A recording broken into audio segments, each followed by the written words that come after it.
এই বাংলাদেশে এই যে নতুন স্বাধীনতা, এই স্বাধীনতার জন্য আমাদের সন্তানেরা ছাত্র জনতার বিপ্লবের মাধ্যমে তারা জীবন দিয়ে দিল। এভাবে আমরা 1947 সালে আমরা জীবন দিয়েছি, 1952 সালে জীবন দিয়েছি, 1971 সালে জীবন দিয়েছি। বারবার জীবন দিয়ে আমরা শাসন ব্যবস্থার পরিবর্তন ঘটিয়েছি, কিন্তু কাঙ্ক্ষিত উন্নতি, কাঙ্ক্ষিত শান্তি আমরা খুঁজে পাইনি। কারণ হলো আমরা বারবার জীবন দেওয়ার পরে আবার সেই মানুষের তৈরি করা মতবাদকে ক্ষমতায় বসিয়েছি, এজন্য পৃথিবীতে শান্তি আসে নাই। আমরা কি এইভাবে জীবন দিতেই থাকবো, নাকি এর একটা সমাধান হবে? সমাধান কি? সমাধান হলো দল যাবে দল আসবে, মার্কা যাবে মার্কা আসবে।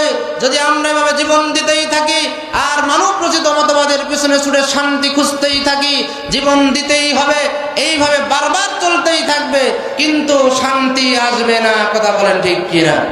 এজন্য আমাদের সকলকে উদ্যোগ নিতে হবে, সকল কিছু ভুলে যে আমরা মুসলমানের আগামী দিন ঐক্যবদ্ধ হব।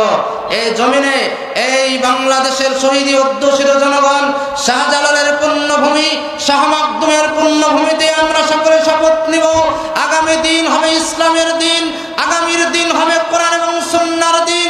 যদি সকল মুসলমান, যদি আমরা দল মত নির্বিশেষে আল্লাহর কোরআনে জমিনে প্রতিষ্ঠা করবো, আন্দোলনে শরীক হতে পারি, ইনশাআল্লাহ বাংলাদেশ প্রকৃত সোনার বাংলায় পরিণত হবে। কথা বলেন ঠিক কিনা?